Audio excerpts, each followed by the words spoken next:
Hello friends, welcome to Vivi's Kitchen. இன்னைக்கு நம்ம சேனல்ல குக்கர்லயே ரவா கேக் எப்படி ஈஸியா பண்ணலாம் அப்படினு பார்க்கலாம். அதுக்கான தேவையான பொருளை ஃபர்ஸ்ட் சொல்லிடுறேன்.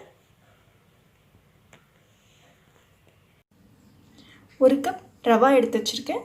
நீங்க வறுத்த ரவாவும் எடுத்துக்கலாம், வறுக்காத ரவாவும் எடுத்துக்கலாம். நான் இன்னைக்கு வறுத்த ரவா எடுத்துர்க்கேன். 1/2 கப் தயிர் எடுத்து வச்சிருக்கேன். தயிர் வந்து புளிக்காம இருக்கணும். 1/2 கப் காய்ச்சின பால் எடுத்து வச்சிருக்கேன். 1/2 கப் பவுடர் பண்ணி வச்சிருக்கேன். சுகர் எடுத்து வச்சிருக்கேன். ஒயிட் சுகரை நான் மிக்ஸியில் அடித்து பவுடர் மாதிரி ஆக்கி வச்சிருக்கேன். அதை தான் நான் எடுத்து வச்சிருக்கேன். 1/2 கப் எடுத்து வச்சிருக்கேன். நெய் இந்த மாதிரி கொஞ்சம் மெல்ட் பண்ணி எடுத்து வச்சுக்கோங்க.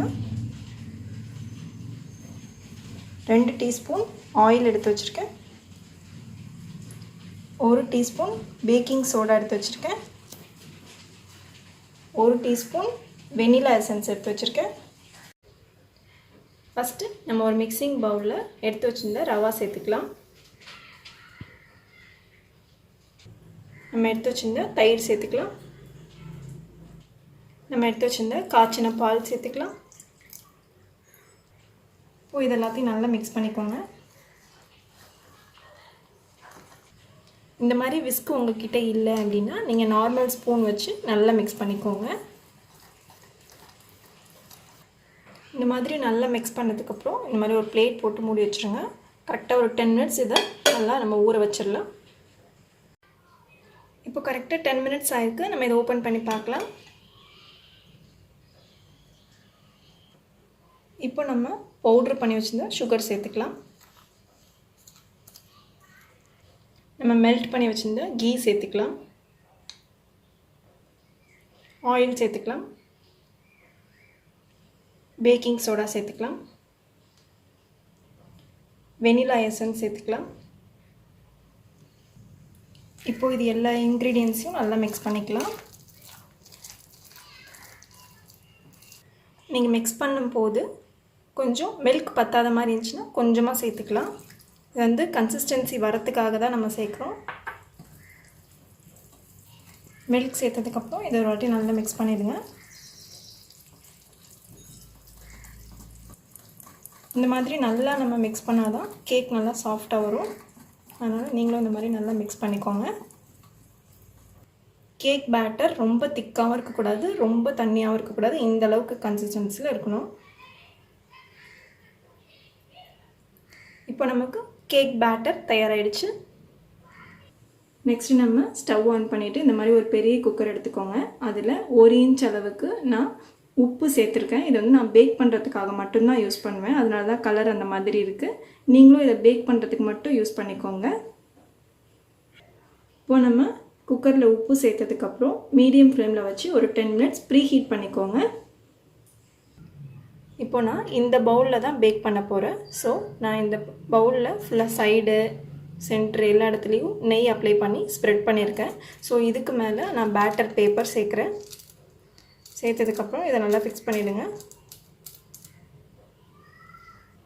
பேட்டர் பேப்பருக்கு மேலே கொஞ்சமாக நெய் அப்ளை பண்ணி ஸ்ப்ரெட் பண்ணிக்கோங்க. நம்ம எதுக்காக பேட்டர் பேப்பர் சேர்க்குறோம் அப்படின்னா கேக் வந்து அடியில் ஒட்டாமல் பர்ஃபெக்டாக வரும். அதுக்காக தான்.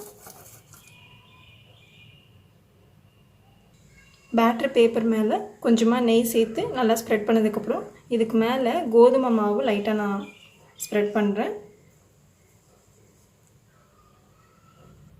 இந்த ஓரங்கள்லேயும் இதை ஸ்ப்ரெட் பண்ணிக்கோங்க. அப்போ தான் சைடெல்லாம் நல்லா ஒட்டாமல் பர்ஃபெக்டாக வரும்.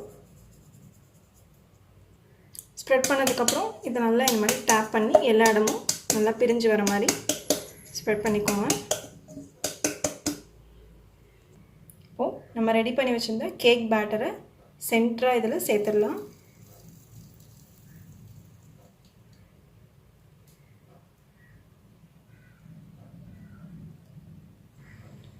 பேட்டர் இதில் சேர்த்ததுக்கப்புறம் லைட்டாக இந்த மாதிரி டேப் பண்ணிக்கோங்க. அதான் வந்து ஏர் பபிள்ஸ் இல்லாமல் பர்ஃபெக்டாக இருக்கும். நீங்கள் பேட்டர் சேர்த்ததுக்கப்புறம் இந்தளவு ஸ்பேஸ் இருக்கணும். நீங்கள் ரொம்ப ஃபுல்லாக வந்து பேட்டர் ஊற்றிட்டீங்க அப்படின்னா பேக் ஆகும்போது ரொம்ப மேலே உப்பி வந்துடும். அதனால் இந்தளவுக்கு நம்ம பேட்டர் சேர்த்துட்டு இடையில கொஞ்சம் ஸ்பேஸ் விட்டு நீங்கள் பண்ணிக்கோங்க. நம்ம ஏற்கனவே ப்ரீ ஹீட் பண்ணியிருந்த குக்கரில் இந்த மாதிரி ஒரு ஸ்டாண்டு கீழே சேர்த்துக்கலாம். அதுக்கு மேலே இந்த மாதிரி ஒரு பிளேட் போட்டுக்கிறேன். சைட்ஸ் எல்லாம் ரொம்ப ஹீட்டாக இருக்கும், அதனால் பார்த்து கை வைங்க. இப்போ நம்ம இந்த ட்ரேவை உள்ளே சேர்த்துடலாம்.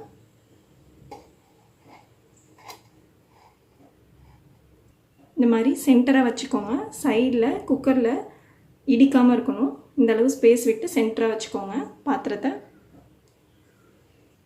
குக்கரில் பேக் பண்ணும்போது முக்கியமான 2 விஷயம் பண்ணணும்.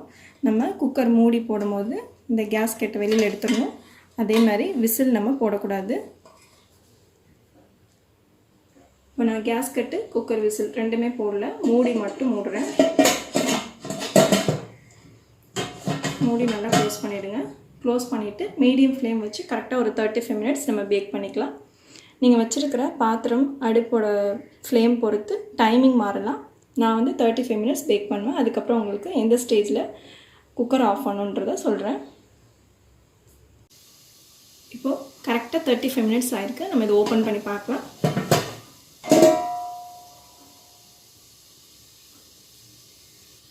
இந்த மாதிரி ஒரு நைஃப் வச்சு செக் பண்ணி பாருங்கள். சென்டர் பார்ட்டை இந்த மாதிரி பண்ணி பார்த்தோன்னா இதில் ஒட்டாமல் வரணும். அப்போ தான் கேக் பேக் ஆகிடுச்சின்னு அர்த்தம்.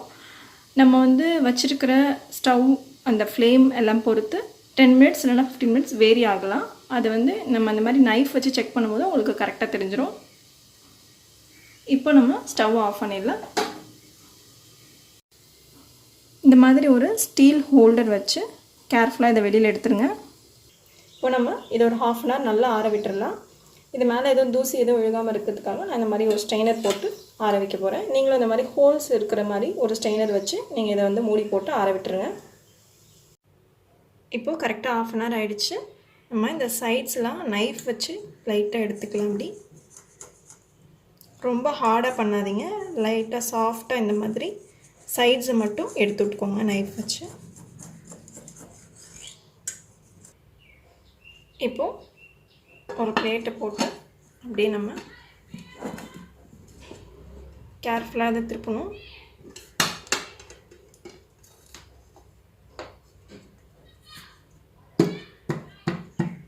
லைட்டாக இப்படி டேப் பண்ணதுக்கப்புறம் வெளில எடுத்துருங்க.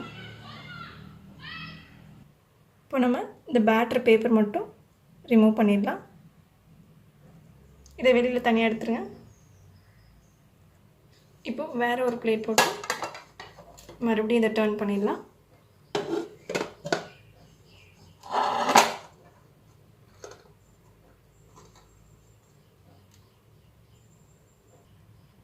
நமக்கு தேவைப்பட்ட செரீஸ் வச்சு இந்த மாதிரி லைட்டாக டெக்கரேட் பண்ணிக்கலாம். பாருங்கள் ஃப்ரெண்ட்ஸ், இப்போ ரொம்ப டேஸ்டான ரவா கேக் ரெடி ஆயிடுச்சு. இதை நீங்கள் வீட்டில் ஈஸியாக ட்ரை பண்ணலாம். ரொம்ப ஈஸியான ஒரு ரெசிபி. இது வரைக்கும் நம்ம விவிஸ் கிச்சன் சேனலை நீங்கள் சப்ஸ்கிரைப் பண்ணாமல் வந்தீங்க, சப்ஸ்கிரைப் பண்ணிடுங்க. பக்கத்தில் இருக்கிற பெல் ஐக்கானை கிளிக் பண்ணி வச்சுக்கோங்க. அப்போ தான் நான் போடுற புது வீடியோஸ்லாம் உங்களுக்கு அப்டேட்டடாக வந்து சேரும். லைக் பண்ணுங்கள், ஷேர் பண்ணுங்கள், கமெண்ட் பண்ணுங்கள். Thank you friends.